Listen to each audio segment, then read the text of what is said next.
Cirurgia bariátrica, feita com responsabilidade, traz qualidade de vida.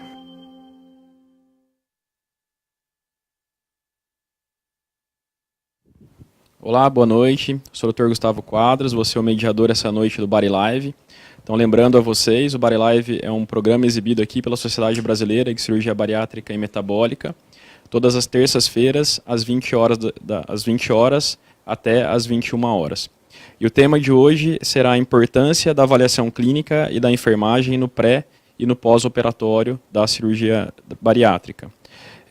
Esse tema foi proposto pelo Núcleo de Cirurgiões da Sociedade Brasileira de Cirurgia Bariátrica e Metabólica, e hoje nós estamos aqui com a clínica geral Mirela Amália Pérez, que é especialista em clínica geral, e com a enfermeira Juliana Cardoso, que é uma enfermeira especialista em cuidados bariátricos, que atua na Rede DOR aqui em São Paulo, ambas com ampla experiência no tratamento dos pacientes bariátricos. Para situar quem está nos acompanhando, essa é uma temática extremamente importante e que resulta em boa parte num sucesso tanto no pós-operatório imediato quanto no período pré-operatório e no pós-operatório tardio, né? Porque a cirurgia ela é simplesmente uma parte de um processo muito mais amplo. É especialmente importante que o paciente faça todos os cuidados necessários e indicados no pré-operatório. Isso se repita no intraoperatório, dentro mesmo do hospital, e que se mantenha, então, um segmento regrado e rotineiro no pós-operatório, tanto imediato como ao longo da vida do paciente. Então, a cirurgia bariátrica, na verdade, ela não se inicia com o ato cirúrgico propriamente dito. Ela se inicia desde a preparação do paciente para essa novo estilo de vida e para essa modificação do estilo de vida. Então, primeiramente, gostaria de agradecer Juliana, Mirela, por estarem aqui presentes com a gente. Sempre é importante a gente englobar e mostrar toda a equipe multidisciplinar que trata desses pacientes que são extremamente complexos, né? A obesidade hoje é uma doença crônica, progressiva, incurável, uma das piores doenças aí da humanidade. Então, queria começar então perguntando aqui para Mirela, para situar nosso público também, qual que é o papel do clínico geral dentro desse contexto da cirurgia bariátrica, e já poderia dar uma pincelada em quais são os exames mais solicitados aí nesse preparo do paciente para a sua cirurgia. Tá. Boa noite a todos, então. Eu gostaria de agradecer o primeiro convite pela presença aqui. E, para situar assim, a parte clínica, qual é o papel do clínico geral, ou do cardiologista, ou do endocrinologista nessa participação da cirurgia bariátrica? Ela se dá basicamente em dois tempos. Ela se dá na parte de avaliação pré-operatória, que é quando a gente tem uma série de exames, a gente passa a conhecer esse paciente. Então, são vários exames de laboratório, exames de imagem, como avaliação pulmonar, raio-x de tórax, endoscopia, ecografia, exames da parte cardiológica, que isso vai depender da idade, de alguns fatores de risco do paciente, né? E a gente faz uma avaliação pré-operatória por completa desse paciente. Então, o que você faz? Você vai conhecer esse paciente, você vai conversar com ele, você vai saber dos vícios, das comorbidades, dos hábitos de vida, das medicações que ele toma, vai fazer uma anamnese, um exame físico bem completo desse paciente. Com todos esses exames em mãos, você vai avaliar esse paciente, que é uma consulta que demora, inclusive, bastante tempo. Ela leva pelo menos uns 30, 40 minutos, você conversando com esse paciente. Com isso, você identifica o quê? Você acaba identificando quais são as comorbidades do paciente, que geralmente são as que o levaram a fazer a cirurgia junto com o IMC, né, que foram as coisas. Você corrige algumas alterações que possam aparecer, como deficiências vitamínicas, você tratar, no caso, por exemplo, a gente pede endoscopia. É importante que a gente veja se o paciente tem H. pylori ou não, porque você precisa tratar no pré-operatório H. pylori. Você consegue identificar outras patologias que o paciente possa ter e, eventualmente, até algumas contraindicações absolutas que possam existir para essa cirurgia. O segundo tempo desse paciente é um acompanhamento já mais longo. Ele se dá a partir, com o clínico geral, a partir, geralmente, do terceiro mês, e ele vai sendo acompanhado nos 3, 6, 9, 12, 18 meses. E, a partir do 18º mês, no nosso serviço, e é preconizado que esse paciente faça o acompanhamento pelo menos anual, para o resto da sua vida, por todo esse tempo, para poder acompanhar. E nisso você vai identificando possíveis patologias que possam ter surgido depois, fatores e causas de reganho de peso, algumas alterações clínicas que o paciente possa apresentar durante esse período, e vai fazendo esse acompanhamento do paciente. Então, é uma parceria meio para sempre, assim, é multidisciplinar com o paciente que você vai ver para sempre. Sim, e é muito interessante isso também, porque, como você disse, né, que as avaliações das comorbidades, que as doenças associadas, né, à própria obesidade, e uma coisa interessante, acho que você comentou que vale a pena a gente também esclarecer, é porque muitos pacientes eles acham que simplesmente tem que fazer umas avaliações de rotina, exames simplesmente pensando na cirurgia, né? E que por ter obesidade, por vezes não tem déficit vitamínico ou algo assim, né? E pelo contrário, né?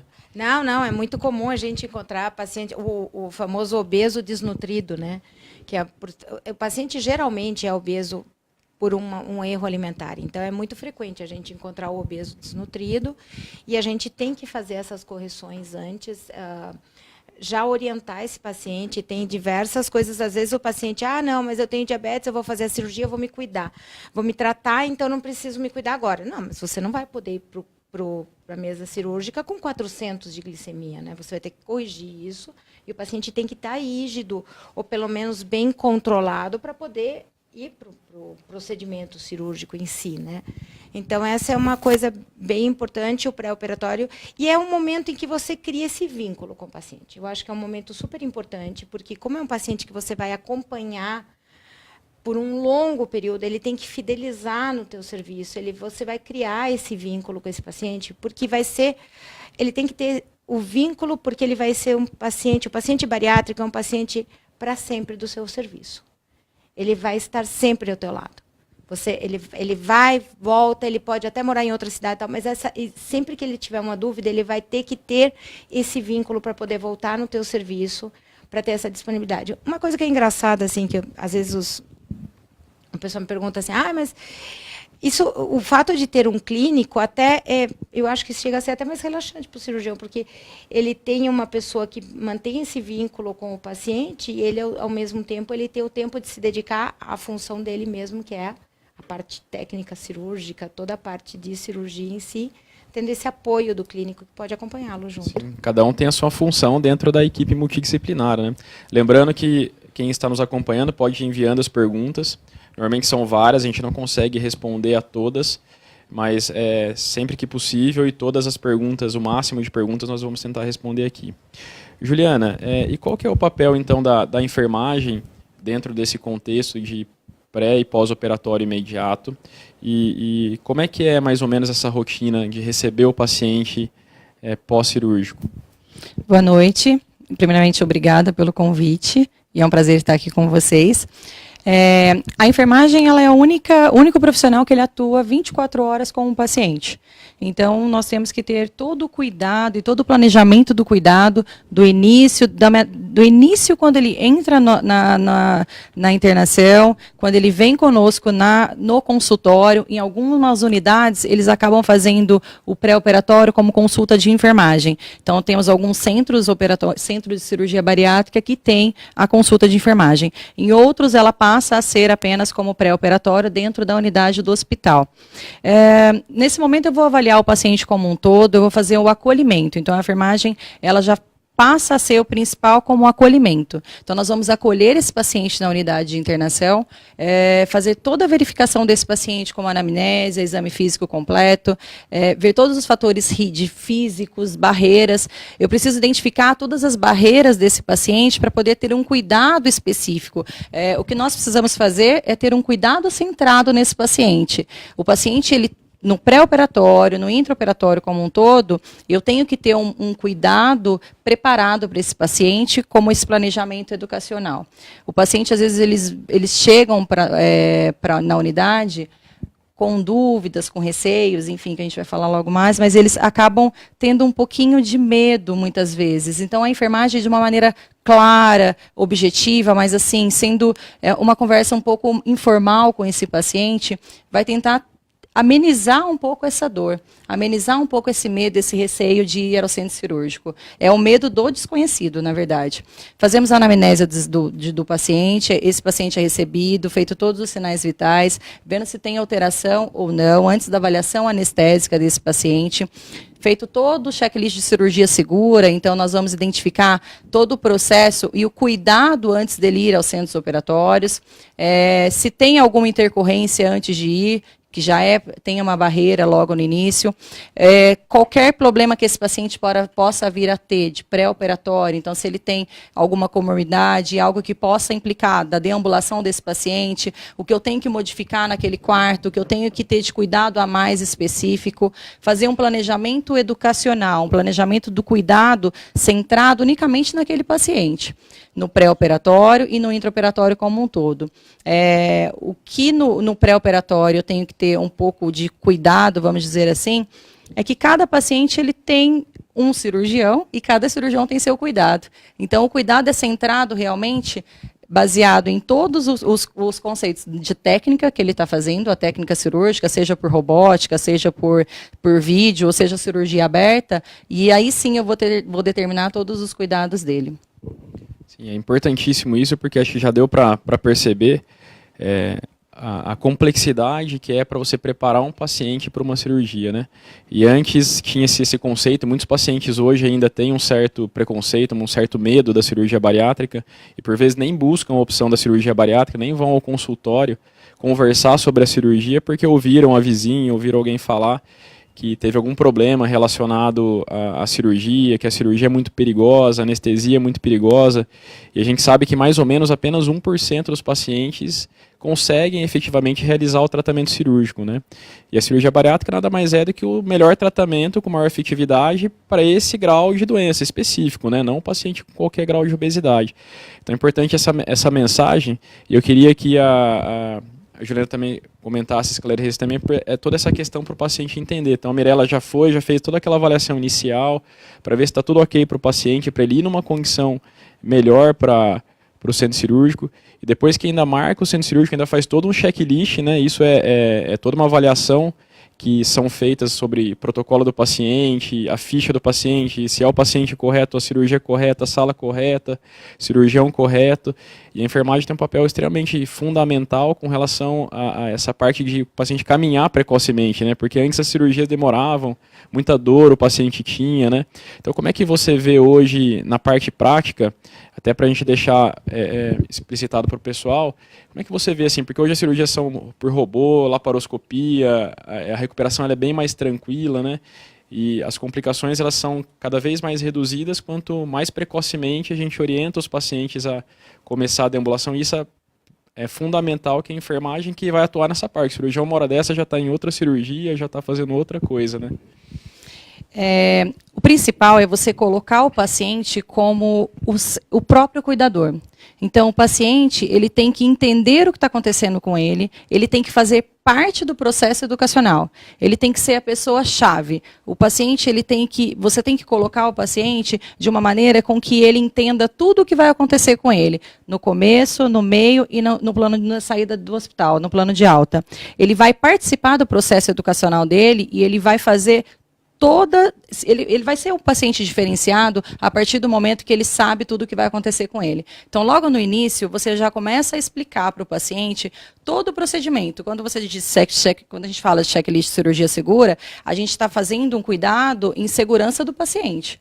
Então, o fator principal, o paciente ele vai ter que entender que ele tem uma segurança específica, que é a segurança do paciente, mas nós temos protocolos, assim como todas as instituições trabalham com protocolos específicos, e que ele vai ter que cumprir algumas coisas. Então, é como se fosse dever de casa. O paciente, eu vou chegar e vou descansar. Não, o paciente não vai chegar e vai descansar. O paciente tem uma série de tarefas que ele tem que fazer. Ele tem uma série de coisas que ele tem que cumprir. E a partir do momento que você orienta esse paciente, a partir do momento que você coloca o paciente como próprio cuidador, ele vai ter essa noção e vai saber cuidar dele mesmo, ele e seus familiares. A enfermagem ela vai ficar 24 horas com esse paciente e vai fazer todo o cuidado e preparo disso. Então, assim, não é só a segurança, não é só o checklist de cirurgia segura, enfim, mas nós vamos fazer todos os protocolos para que esse paciente não tenha riscos, enfim, não entre no Dr. Google e acabe tendo perguntas, enfim, que é o que acontece mesmo por conta de pesquisas que eles acabam fazendo. A responsabilidade ela é sempre compartilhada, né, com o paciente, e cada um tem a sua parte, inclusive o paciente tem o seu papel fundamental para que a cirurgia dê o melhor resultado possível para ele, né. Mirela, eu queria seguir contigo agora sobre os exames pré-operatórios, como você avalia no paciente, quais são os fatores ou os exames mais comuns que você contraindica uma cirurgia bariátrica ou posterga uma cirurgia bariátrica?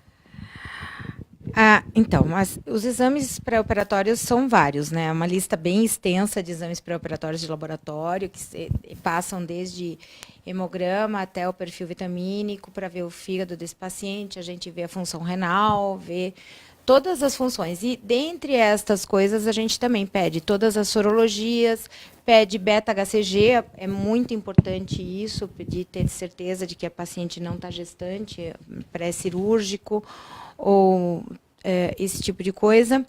E alguns exames de imagem, dentre eles ecografia, a gente pede endoscopia, raio-x de tórax e todos os exames de parte cardiológica.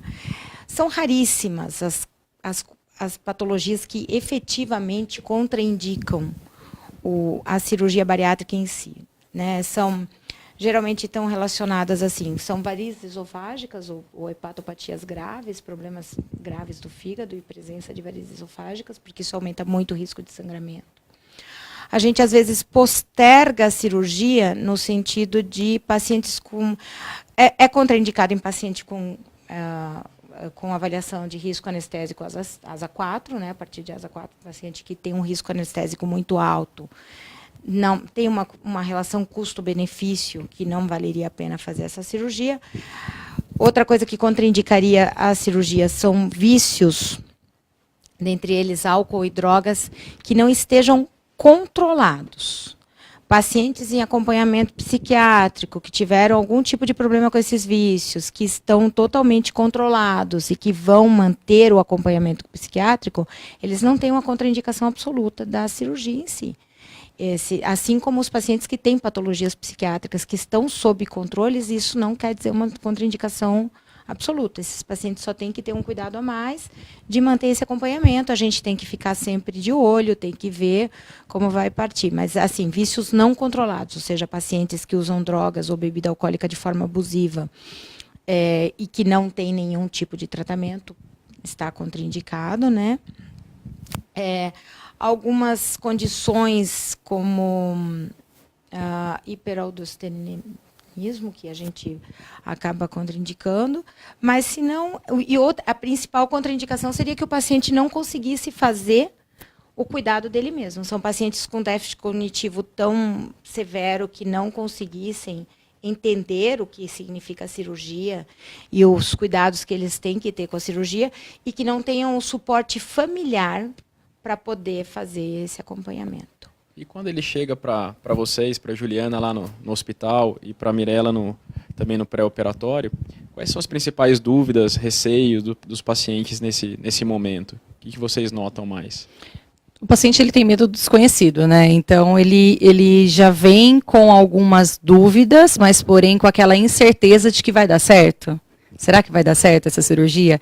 E eles começam a te questionar. Então, a equipe ela tem que estar preparada para algumas respostas e estar bem certa do que nós estamos conversando realmente. Então, eu falo que você ter um conhecimento técnico-científico mediante a cirurgia bariátrica é fundamental quando você lida de um paciente como este. Porque a qualidade, a expectativa, o estilo de vida desse paciente, ele vai mudar como um todo. O que eu sempre falo para os meus pacientes é que eles não entraram numa máquina e vão sair magrinhos. Eles têm alguns vêm com a visão de que sai do centro cirúrgico, eu quero ir na balança.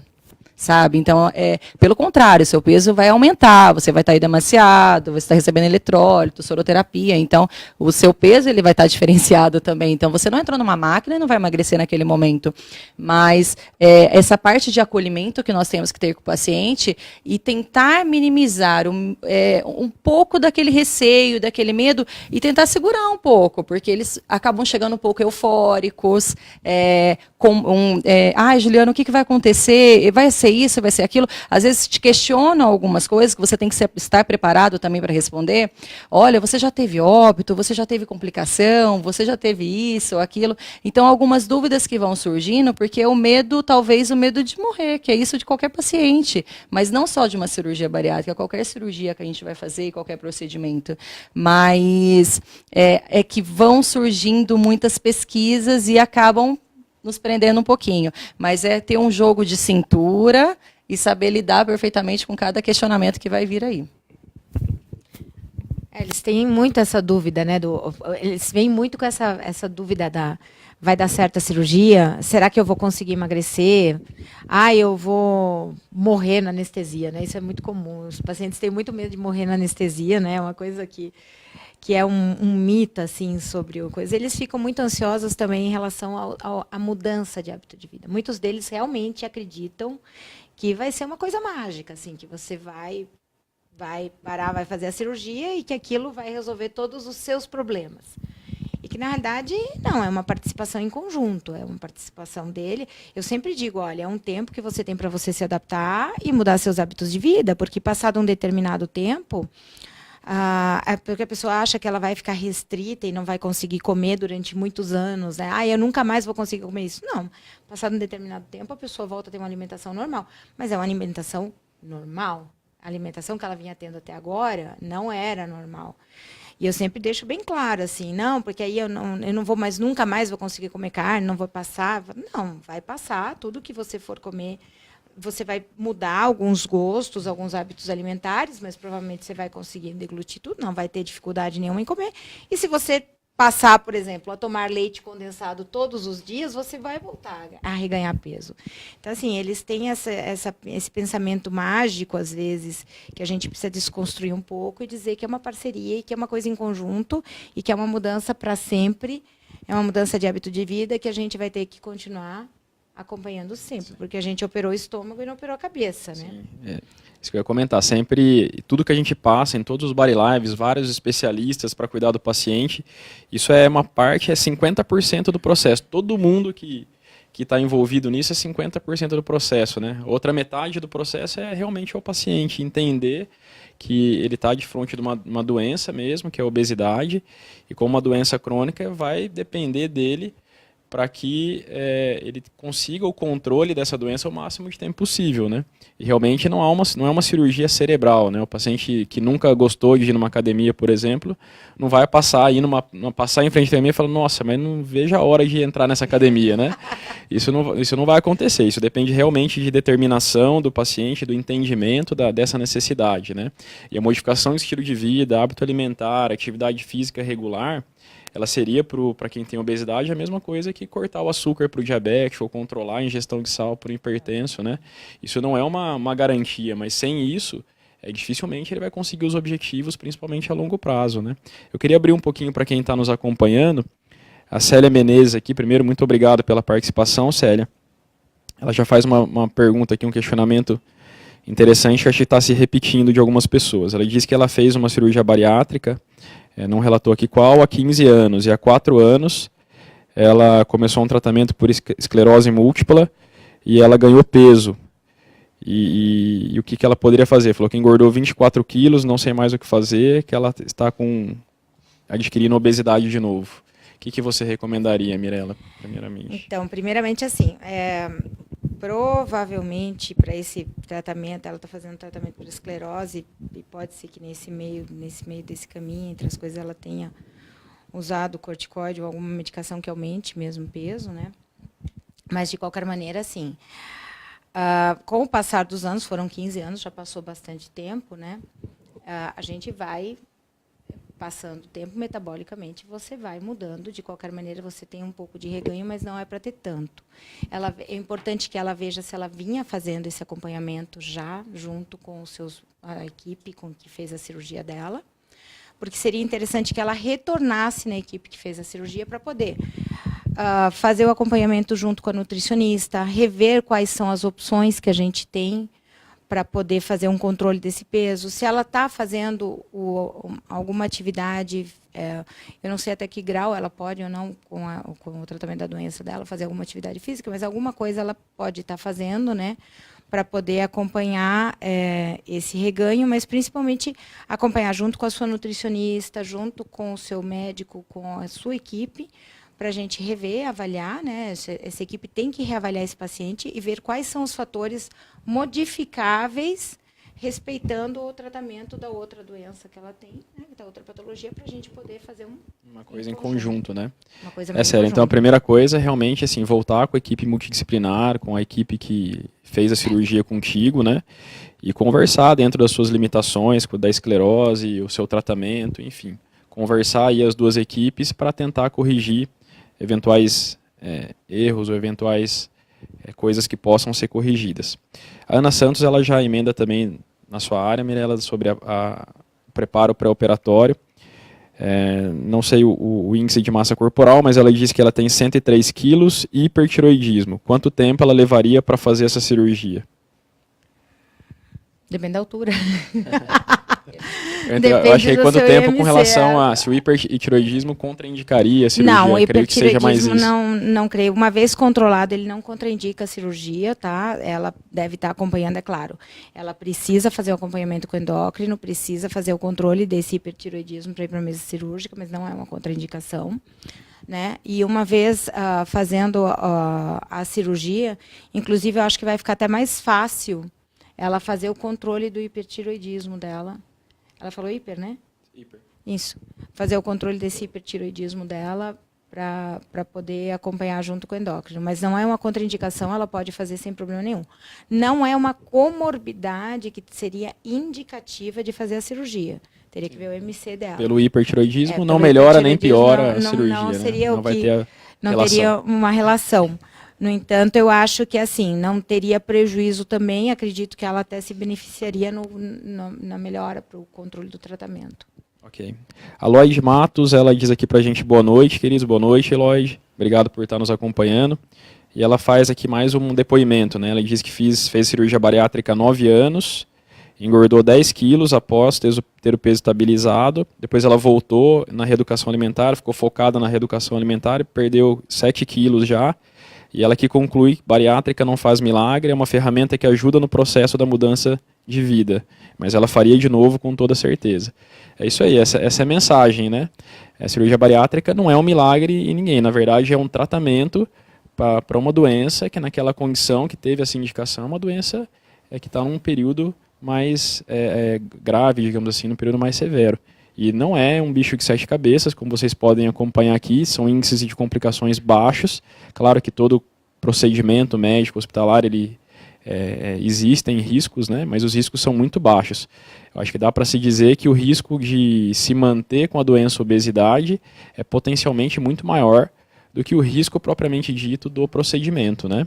Então, se você for parar para pensar, é muito menos arriscado você se propor ao tratamento da obesidade do que você se manter com ela. Eu queria fazer uma pergunta para as duas, para a Juliana, e depois queria a opinião da Mirela também. Uma pergunta aqui que é extremamente relevante, né? Porque o paciente não está sozinho dentro de casa, né? A gente tem aquela orientação, aquele período de contato com o paciente dentro do consultório médico e dentro do hospital. Mas a maior parte do tempo, e principalmente considerando o longo prazo que esse paciente deve se manter controlado, ele vai estar mesmo dentro da casa dele e com a família, né?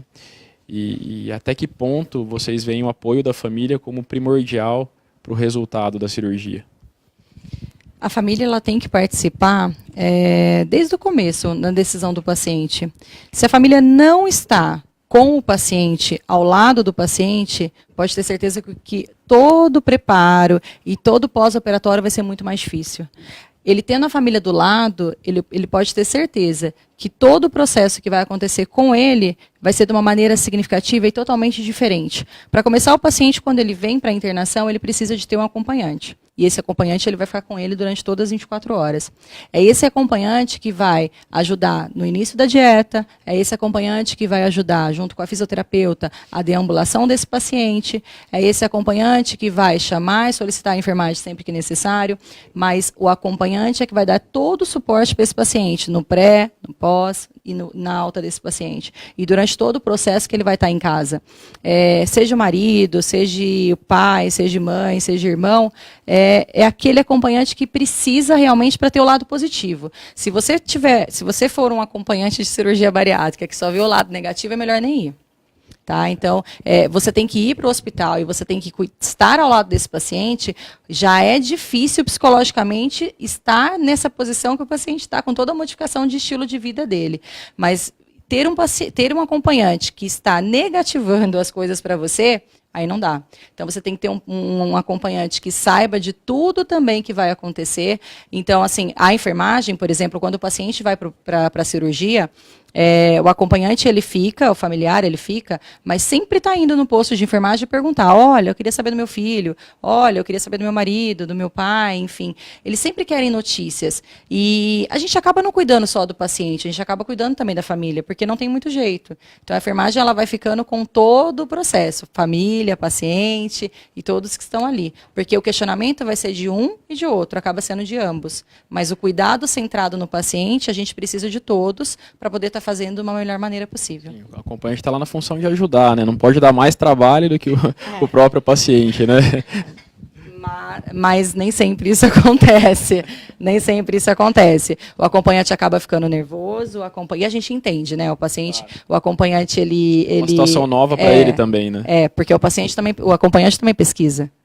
Entendeu? Então, o acompanhante acaba ficando nervoso, chora, às vezes fica bravo. O paciente, ele quando vai para o centro cirúrgico, ele tem o tempo cirúrgico, porém ele fica numa sala de recuperação pós-anestésica, onde demora mais ainda até esse paciente se recuperar, enfim, fica alguns casos 2 a 3 horas nessa sala de recuperação pós-anestésica. Então, ele tem o tempo cirúrgico mais a sala de recuperação pós-anestésica. E o familiar está lá, no quarto, esperando. Então, aquela indecisão, aquela não sei o que está acontecendo, tudo isso vem para a enfermagem. Sim, a Mirella vai dar agora a versão dela. Eu já queria tocar nesse assunto extremamente, muito relevante essa parte da família.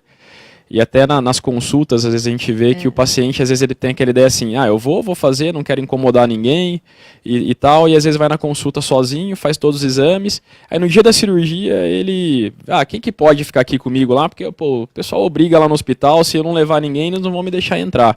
Então vou ver quem que pode aqui, não é bem assim, né? Uma coisa que a gente cobra muito nas consultas é justamente isso, quando o paciente vem a primeira vez sozinho e faz a consulta e tal, aí no retorno eu falo, olha, é importantíssimo que você retorne com o seu acompanhante, para a gente poder orientar, explicar, tirar as dúvidas dele e também conhecer, também não dá para pegar de supetão o acompanhante, né? Tentar falar assim, não, eu vou operar escondida, e aí na hora meu marido descobre que eu estou operando, não é bem por aí, né? Não, eu pego uma parte um pouco diferente da de vocês, que é aquela parte do pré e do pós, da participação da família no pré, que sempre tem aquele pessoal que joga contra, né? Que tem um parente de um conhecido, de uma prima do vizinho que teve um problema e morreu. Sempre tem essa história. Aconteceu não sei o quê e morreu. Não, isso não acontece. Mas é muito importante a participação no familiar no seguinte sentido, né? Que eu vejo. Não só no acompanhar no perioperatório, até no pré-operatório. No pré-operatório é muito importante para ele entender todo o processo e como se dá todo o processo e as mudanças que vão ocorrer, né? E que é importante que o paciente e o acompanhante saibam que é uma mudança para sempre, que é uma mudança de hábitos de vida. Então, no pós-operatório, quando a gente acompanha, e sempre tem um acompanhante, eu sempre digo que assim, não tem uma pessoa na casa que mudou de hábitos de vida. Toda a casa tem que mudar os hábitos de vida. Que você pensa assim, o início do pós-operatório, os primeiros momentos da cirurgia, são extremamente restritivos. Então, você tem uma pessoa que está tomando alimentação num copinho, né? e está todo mundo tomando cerveja e comendo camarão dentro da casa. Não tem muito sentido você fazer isso, né? Então, acho que todo mundo tem que participar e até na mudança de hábitos, porque essa pessoa vai ter uma alimentação diferente, vai mudar o seu hábito alimentar, vai comer menos, vai comer de uma forma mais saudável, que todo mundo na casa passe a participar de uma forma mais saudável também. Isso beneficia, inclusive, vários familiares. Eu tenho vários casos de pacientes que os familiares acabaram se beneficiando disso, né? Que um entrou e acabou fazendo atividade física, o outro foi junto, e aí eles acabaram comendo de uma forma mais saudável, e agora toda a casa come de uma forma mais saudável. Mas é bem importante que eles saibam que eles têm que participar, sim. Que essa pessoa vai ter algumas restrições alimentares no início, que eles têm que respeitar isso, né? Que essa pessoa não pode se alimentar na mesa e falar e conversar e mastigar tudo correndo ao mesmo tempo, porque no começo vai ser difícil, senão essa pessoa vai passar por entalos, vai passar por vômito, vai passar por náusea, se engolir muito ar, se ficar fazendo bagunça, fazendo esse tipo de coisa. Que algumas mudanças ocorrem e que a família é importante que esteja participando. No período hipercatabólico, o paciente acaba entrando em cetose, ele fica um pouquinho mais mal-humorado, né? É importante que os familiares do paciente entendam que todas essas mudanças trazem algumas mudanças de humor e que esse paciente vai acabar refletindo isso na sua família. E aí eles participem de uma forma sempre acolhedora, sempre positiva, de uma forma sempre apoiando. Isso é bem importante. Perfeito. Queria passar aqui para Maria Andrade da Silva, muito obrigado pela presença, Maria. E ela diz o seguinte, aí vai uma pergunta para você também, Mirela, sobre o pré-operatório. Se o paciente não consegue perder os 10% do peso, provavelmente ela foi orientada a perder 10% do peso antes de operar, não tem aqui o grau de obesidade também, mas eu mas os exames dele estão totalmente normais, só que ele não conseguiu perder os 10%. Mesmo assim, corre o risco de morrer na sala de cirurgia ou no pós-operatório? Olha, esse negócio dos 10% do peso é bastante controverso, né? Porque tem alguns cirurgiões que pedem, outros que não pedem, é uma coisa bem controversa nesse sentido. Mas não, o risco existe, ela vai ter uma classificação de risco, se os exames estão normais, ela tem uma classificação de risco cirúrgico, e essa classificação de risco vai ser de acordo com o que tem nas diretrizes, né? Provavelmente, se seus exames estão todos normais, o seu risco vai ser um risco baixo, o seu cirurgião está completamente capacitado. As cirurgias hoje, as técnicas estão cada vez mais avançadas, os cirurgiões estão cada vez mais treinados, eles conseguem fazer cirurgias com tempos cirúrgicos mais curtos, então os riscos diminuem consideravelmente. O fato de você não ter conseguido perder os 10%, não creio que seja um contraindicativo absoluto, depende muito do que o seu cirurgião optou. Mas não quer dizer que necessariamente isso vai aumentar terrivelmente o seu risco cirúrgico, não. O seu risco cirúrgico vai existir relacionado com as suas outras comorbidades também. Aí, Maria, é conversar com o cirurgião, né, ver a necessidade, porque também pacientes que possuem um alto grau de obesidade, que são aqueles super obesos, com alto índice de massa corporal, por vezes também o cirurgião ele indica para você ter um menos risco, né, também na cirurgia, mas depende muito de caso a caso realmente, né, não é só essa questão envolvida, mas aqui a gente pode dar um panorama geral, mas com certeza a melhor pessoa para tirar essas dúvidas mesmo com você é o seu cirurgião, a sua equipe mesmo que você está indo, que te conhecem melhor do que qualquer um daqui, né? Então essa seria mais a recomendação. E a MFD Santos, ela diz assim, eu fiz tem 3 anos contínuo, fiz a cirurgia há 3 anos, e ela está tomando remédio para hipotiroidismo. E ela pergunta se ela tem que tomar essa medicação para o resto da vida. Então, o hipotiroidismo é assim, ela é uma patologia que independe da cirurgia bariátrica, ela não vai se tratar, porque ela pode ter várias causas, a gente não sabe qual é a sua causa do hipotiroidismo. Algumas vezes, alguns pacientes conseguem diminuir consideravelmente a dose, porque a massa gorda, ela captura o hormônio, então, às vezes, diminuindo a massa gorda, você acaba melhorando essa parte do hipotiroidismo, mas ela não é dependente da cirurgia. Então, assim, o ideal é que você seja avaliada pelo seu endocrinologista, que provavelmente era alguém que te acompanhava antes até da cirurgia, para fazer o reajuste de dose e ver como você vai continuar tomando. pode ser que você tenha que baixar essa dose, pode ser que você mantenha essa dose, né? Mas isso você vai poder, vai depender muito da causa do seu hipotireoidismo, né? E por quanto tempo você vai ter que, esse acompanhamento você vai fazer para sempre, mas vai ser com o seu endocrinologista, que é ele que vai poder definir o que ele vai fazer. Sim, não é a cirurgia bariátrica que cirurgia vai bariátrica curar o que vai hipotireoidismo, curar o né? hipotireoidismo. Então o acompanhamento tem que se manter, Jane, não dá para ser por conta, parar o remédio, não é Não. porque perdeu peso que não pode, que tem essa relação com a tireoide. Isso vai ter que ser uma coisa paralela que você vai ter que manter, né? Necessariamente a sua obesidade estava relacionada com o seu hipotireoidismo. O fato de você ter ficado magra não quer dizer que seu hipotireoidismo curou. Então, que seria diferente, talvez, assim, se ela tivesse perguntado sobre diabetes ou sobre hipertensão, que aí sim, nós teríamos, muitos pacientes Então, param mesmo de tomar não deixe medicação. de ir na sua endocrinologista, hein?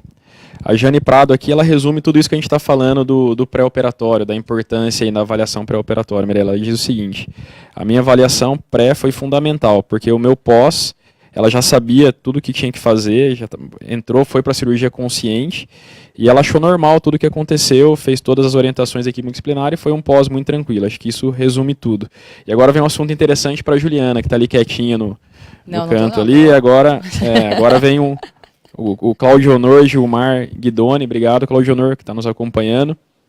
Ele queria ouvir um pouco se vocês têm experiência ou como é que faz no paciente que ele vai para o centro cirúrgico e entra em pânico e a cirurgia pode ser cancelada por conta disso. Por conta do pânico? Por conta do pânico. Na cirurgia ou pré-operatório? Na cirurgia? Não vi casos ainda durante a cirurgia. Não sei se você já viu, mas eu durante a cirurgia não. O que ocorre, que já aconteceu, que eu já tive caso, foi de pós-operatório imediato e pós-operatório tardio, de o paciente ter síndrome do pânico e realmente ter o pânico na internação. Mas na cirurgia, durante o procedimento cirúrgico, não. Sim. Mas no pós-operatório imediato e tardio, sim. E como lidar com isso, né? Já tem todo o acompanhamento ali, né? Aí que está a fundamental importância de estar sempre próximo ao paciente. Né? Na verdade, a enfermagem ela vai avaliar o paciente logo quando ele chega do centro cirúrgico e você já começa a identificar alguns fatores e barreiras que podem estar comprometendo nesse paciente. Mas o paciente, quando ele está em pânico, é muito nítido. Então, não tem muito especificamente que você ter dúvidas relacionadas a isso. Ele já começa, em alguns casos, fica até um pouco em surto, enfim. Mas esse paciente sempre vai estar acompanhado, a gente vai estar com a equipe multidisciplinar, não só a enfermagem, mas a psicologia também vai ser acionada, o nosso hospitalista, enfim, o médico, o cirurgião também. E aí são medidas, pode ser medidas farmacológicas, com medicamento para esse paciente de imediato, ou medidas não farmacológicas. Então, aí onde entra também a psicologia nesse caso. Mas a enfermagem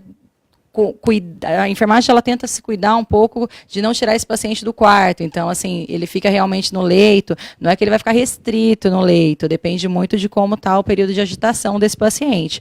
Mas ele tem que tomar cuidado porque ele tem catéteres. Esse paciente ele pode ter não só acesso venoso periférico, mas ele pode ter uma sonda ou não. Enfim, eu tenho risco de infecção desse paciente. O paciente, quando ele é um pós-operatório imediato, ele já é um risco de queda para a gente. Então, o que é isso? Não é que esse paciente vai cair, mas eu tenho que tomar medidas para ter cuidado para esse paciente não ter uma queda. E um paciente com um surto, ele vai ter realmente um risco muito mais alto. Então, são escalas que a gente tem e protocolos que tem que ser seguidos. E como os pacientes também já chegam mais preparados, já com a cirurgia, sabendo o que vai acontecer, diminui muito o risco disso. Sim. Também, né? A Andréa Romani, ela até faz um comentário aqui que seria o próximo tópico que eu ia comentar baseado nesse assunto, mas aqui já queria aproveitar o comentário dela, que ela já fala que a cirurgia ela gera grande ansiedade, porém o paciente que fez acompanhamento psicológico no pré-cirúrgico apresenta maior segurança e confiabilidade no processo. E é isso aí, né? Que a gente está falando simplesmente de uma parte da equipe multidisciplinar, que é o cuidado da enfermagem, do clínico no pré e no pós-operatório, mas não é só isso a consulta, não é só a parte clínica. O paciente ele passa por uma avaliação com um psicológico, com um psicólogo também, se necessário com um psiquiatra. Então fica tranquilo, Claudio Honor, porque também se for identificado algum transtorno desse ponto de vista, isso já deve ser compensado antes mesmo da cirurgia. Antes de você ir para a cirurgia, exatamente. Tem medidas farmacológicas que a gente pode utilizar e você ir mais tranquilo. E além do mais, assim, é uma cirurgia, sempre lembrando que é uma cirurgia eletiva. Então, você pode ter todo o tempo do mundo para você sentar, conversar com o seu médico, ficou alguma dúvida. Quantas vezes a gente não tem pacientes que, eu acho que eu não sei se eu quero fazer o que eu quero fazer, eu estou com medo. volta na consulta, a gente conversa quantas vezes for necessário, né? E aí até todas as dúvidas serem sanadas, que o importante é que esse paciente vá realmente, assim, muito seguro para o hospital, para o internamento, para o centro cirúrgico, sabendo exatamente o que ele quer fazer, sabendo do que vai se tratar e sempre muito tranquilo. E por isso que as cirurgias não costumam ser canceladas, porque com o acompanhamento da equipe isso já é Hospital, recebeu alta hospitalar, foi tudo bem na alta, passou aquele período inicial que ele tinha um receio de romper pontos, ter fístula, etc. E quanto tempo ele tem que acompanhar com a equipe no pós-operatório? Em quanto tempo ou por quanto? Por quanto tempo? Eu faço uma brincadeira com os meus pacientes que é sempre assim, eu sempre, na minha consulta do pré, eu já converso com eles, falo assim, ó, você está vendo? Você gostou da minha consulta? Gostou de mim? Olha só, acho bom você gostar de mim, porque a gente vai se ver muito. Porque você vai acompanhar comigo, assim, eu acho que a gente pode contar mais ou menos o resto da sua vida. Que, na realidade, é assim, é muito importante que esse paciente continue acompanhando. Ele tem um período de 18 meses que existe um protocolo, né, que você acompanha no 7º dia, 30º dia, vai acompanhando nos 3 meses, 6 meses, 9º mês, 12º mês, porque tem exames determinados que a gente precisa fazer nesse período, fazer esse acompanhamento, 18º mês, e a partir do 18º mês eu dou a liberdade para eles retornarem, pelo menos, como mínimo, uma vez ao ano. E eles têm que continuar retornando, Sempre, né? porque eles serão pacientes bariátricos sempre. A gente fez uma cirurgia que modificou a anatomia desse paciente. Então, São consultas de rotina, são né? Como consultas de ginecologista, rotina. como urologista para o homem, né? Exatamente, como tudo. E é uma consulta que não, os pacientes acabam não achando desagradável, porque não se torna tão obrigatória assim, porque ele aproveita, já vem, já faz o check-up do ano, a gente conversa sobre tudo. É muito importante ele voltar, por quê? Esses casos de reganho de peso que eles estavam conversando, né? Se você vê seu médico todo ano, ele vai acompanhar seu peso. Se você ganhou de peso de um ano para o outro, você não vai ganhar. Ninguém ganha 20 quilos, dificilmente você ganha 10 quilos, 20 quilos no período de 12 meses. Se isso acontecer, você tem que retornar, que realmente tem alguma coisa que precisa ser investigada. Então, você vai vendo e vai corrigindo esses pequenos deslizes, e é muito mais fácil do paciente manter o resultado por longo prazo, a partir disso. A Jane Prada, ela diz aqui também que ela foi a última das 5 amigas que trabalha que fizeram bariátrica. Todas o pós-operatório foram diferentes. Né? E ela diz que conclui que o pensamento de pós-operatório não é receita de bolo. É isso aí. Por isso que não adianta ficar pegando também comentários em Google, vizinha e parente do primo do amigo. Né? Então, tem que se ouvir mesmo a equipe e tem que ser individualizado isso daí. Miré, só para concluir esse pensamento seu, que é um outro questionamento aqui, acredito que seja um pouco de receio de alguns pacientes por vezes, que eles vêm, fazem um acompanhamento inicial e param.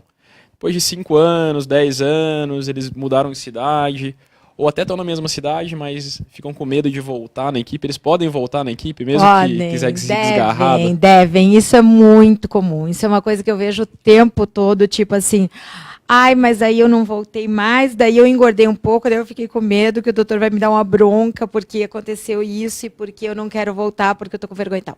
A equipe, ela tá para acolher você. Todas as coisas que possam acontecer com você, seja reganho de peso, seja que você abandonou o tratamento, seja que você desnutriu e você acabou deixando de tomar o polivitamínico, não tomou os cuidados necessários, a equipe, e todas as equipes, né, multidisciplinares, estão todas preparadas para isso. Né? Ninguém vai ficar com raiva, ninguém fica brabo, ninguém fica chateado ou vai dar bronca em você. Ao contrário, a gente pede para o pessoal voltar e a equipe está sempre preparada para acolher seus pacientes. Você deve voltar, seu cirurgião vai ficar muito feliz de ver você novamente, né? Esse acompanhamento é muito importante, não só para você, mas para ele também, porque a gente cria esse vínculo, é uma cirurgia que envolve toda uma equipe, você tem que criar esse vínculo com a equipe. Então, deve voltar sem ninguém dar bronca, a gente orienta, ninguém fica triste, ninguém fica chateado, ninguém vai brigar, é para voltar mesmo. Se por algum motivo você não teve a oportunidade, você está em outro estado, você está em outro lugar, a sua própria equipe vai poder te indicar uma equipe parceira ou alguém parceiro. E o próprio site possa, da sociedade também possui o grupo Coesas. Quem tiver alguma outra cidade também pode entrar no site da sociedade e procurar também, né? Exatamente. Os especialistas em cirurgia bariátrica. Em bariátrica que podem te auxiliar. E você pode procurar alguém que esteja na sua cidade, sim. Com certeza você será sempre bem acolhido. Juliana, um dos principais receios dos pacientes e medo de qualquer cirurgia, não só a bariátrica, é dele acordar com dor, ter dor no pós-operatório e sofrer no pós-procedimento. Como é que a enfermagem faz essa avaliação de dor no pós-operatório desses pacientes? A dor ela é considerada como o quinto sinal vital. Então, a enfermagem ela vai avaliar a pressão arterial, a temperatura, a frequência cardíaca, a frequência respiratória, o pulso e a dor desse paciente. À medida que o paciente vai nos relatando, então, assim, nós orientamos esse paciente com escalas. Então, nós temos escalas de dor. Um paciente consciente, ele acaba entrando numa escala numérica. Então, de 0 a 10, qual o seu score de dor desse paciente? E isso a gente vai conseguindo mensurar. Quando o paciente tem um score igual ou maior que 4, essa escala de dor ela é monitorada. Então, a gente tem um gerenciamento de dor. E esse gerenciamento de dor não significa que eu só vou tomar medidas farmacológicas, ou seja, eu só vou fazer medicações para esse paciente. Eu vou reavaliar esse paciente a cada 1 hora, até zerar a dor desse paciente. Então, esse paciente, ele tem uma alta com 0 de dor. Ou ele vai ter, a cada 1 hora, ele vai ter medidas farmacológicas, medidas não farmacológicas, seja deambulação, seja exercícios respiratórios, seja fisioterapia com ele, seja medicamento, mas ele vai ter algo que sempre vai estar minimizando essa dor dele. Cada paciente tem um limiar de dor diferente, mas a gente vai estar avaliando, porque tem aquele paciente que está, olha, Juliana, eu estou com 10 de dor, mas está sorrindo, está cantando, está com toda a família, está comemorando, mas tem aquele que está com 10 de dor e realmente tem faces de sofrimento. Então, assim, tudo isso é avaliado, mas nada é subjetivo. A dor do paciente é levada a sério, porém, a gente tem que avaliar cada caso. É aquela coisa da receita de bolo, que você disse anteriormente. O paciente, ele está no corredor junto com outros pacientes, andando durante todo o tempo, e é vizinho com vizinho, e eles vão comentando, olha, por que você fez isso? Por que comigo é assim? Olha, eu estou com dor, foi feita tal medicação com você, comigo não.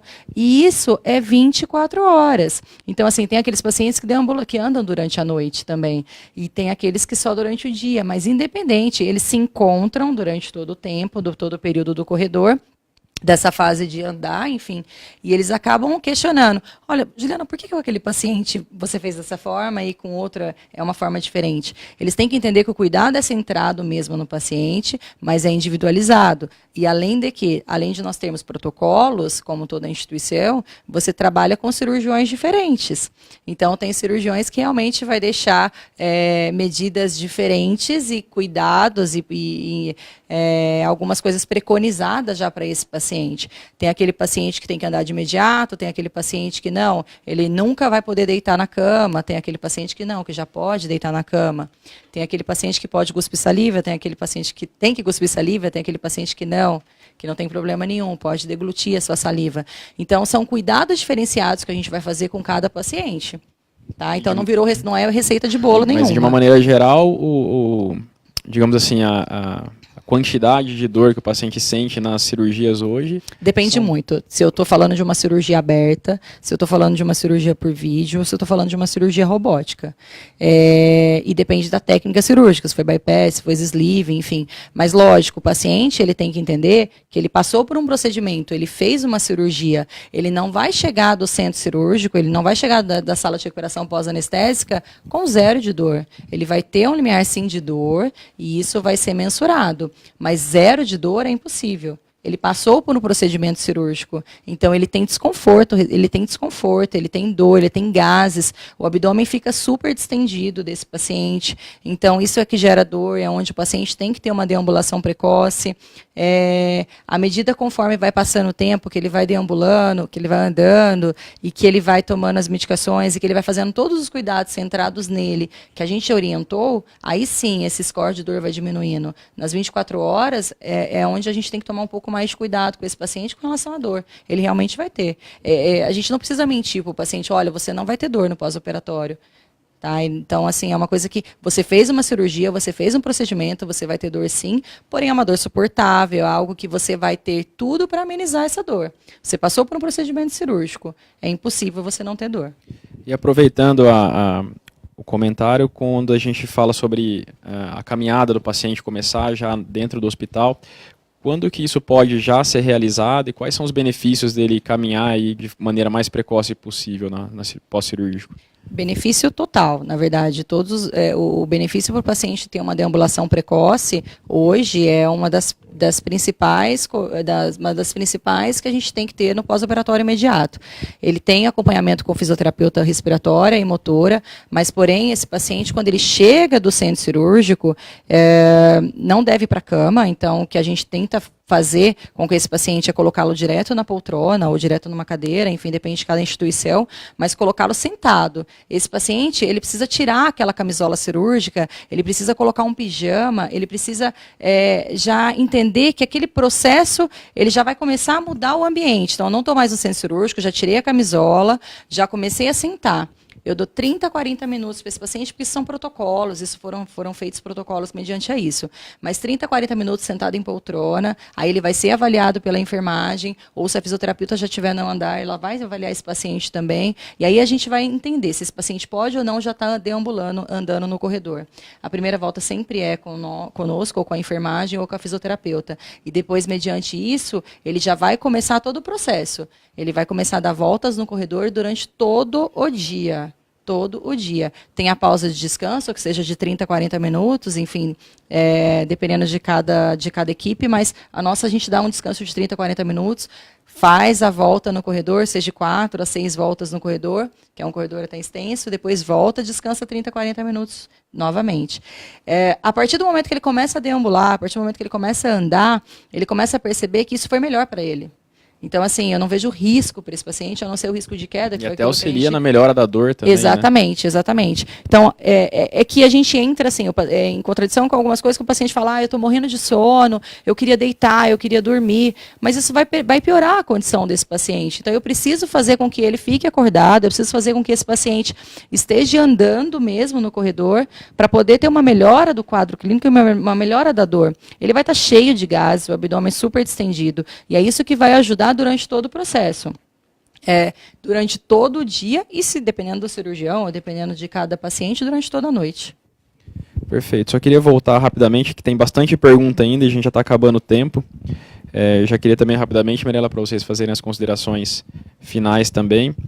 Tem uma pergunta sobre hipotireoidismo, queria que você passasse brevemente também como mensagem, e uma outra sobre se tem que tomar polivitamínico o tempo todo. Do hipotireoidismo, acho que foi a dúvida que gerou, porque a gente comentou que não necessariamente tem a ver com obesidade, ele deve continuar o segmento. Aí teve uma outra pergunta em cima assim, mas o hipotireoidismo pode influenciar na perda de peso? Que é a Priscila Risuenho que fez essa pergunta. Não, sim, isso sem dúvida. Pode influenciar sim, mas não é necessariamente a causa da obesidade. Tá?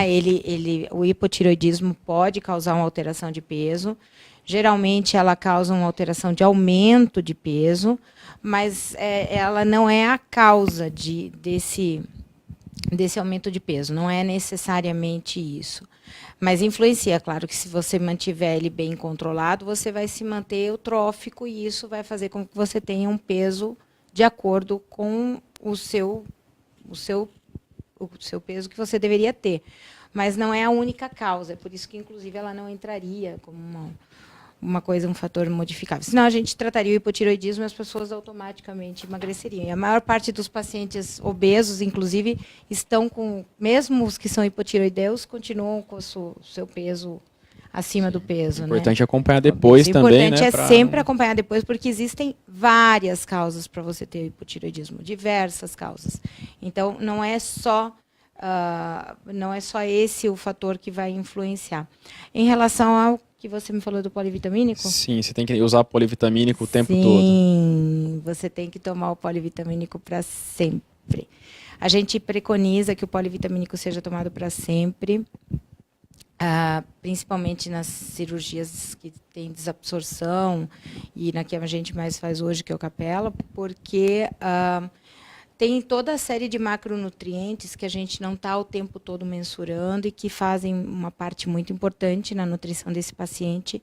Então, a gente preconiza que ele use para sempre. De acordo com quando o paciente faz o acompanhamento bem certinho, nas datas corretas, com os exames corretos, a gente pode pôr, tirar, aumentar ou diminuir. Mas é sempre importante que ele continue fazendo esse acompanhamento, sim. Perfeito. A Aline, ela faz um comentário aqui, Juliana, baseado até no que você comentou e reiterando isso que você comentou, que da importância que ela teve uma parte prática, uma vivência prática aí dessa questão da dor, né? Dela não estar preparado para a dor. Então ela diz o seguinte, isso aconteceu com ela, né? Ela achou que não teria dor, mas quando ela acordou na sala de recuperação, ela tinha muita dor, não conseguia nem respirar direito, né? Então talvez estivesse preparado para essa possibilidade, já seria uma coisa mais tranquila, né? Quer fazer um comentário rapidinho? Não, na verdade é isso mesmo, Aline. E o importante é que a gente saiba mesmo que cirurgia é isso. Cirurgia, você passou por um procedimento cirúrgico, você vai ter um pouco de dor, sim. A gente nem fala que é pouco, enfim, depende do limiar de cada um. Mas é tão prazeroso o pós-operatório tardio e você ter essa noção que tudo isso que você passou, você vai ter uma qualidade de vida diferente, um estilo de vida diferente, que você vai esquecer de tudo aquilo que você passou no pós-operatório imediato. Eu falo para meus pacientes que esse pós-operatório imediato, essas primeiras 24 horas, serão esquecidas pelo paciente. Sabe, depois que ele começar a ter uma qualidade de vida melhor, depois que ele colocar a primeira calça jeans dele. Então, é muito diferente, você acaba esquecendo um pouco todo esse processo. E tentar amenizar um pouco dessa dor, sabe, Aline? Não tem problema que você não sabia, enfim, que você tinha alguns receios, porque isso é normal como todo paciente. Todo paciente tem esses receios e medos, enfim, todos nós. Ok. Juliana, Mirella, gostaria de agradecer muito a presença de vocês. Acho que tiraram várias dúvidas. Infelizmente, tem muitas perguntas. Desculpem, a gente não consegue passar todas as perguntas aqui. E gostaria de convidá-los, então, para o próximo Body Live, na próxima terça-feira, às 20 horas, com transmissão ao vivo via Facebook da SBCBM. Muito obrigado e boa noite.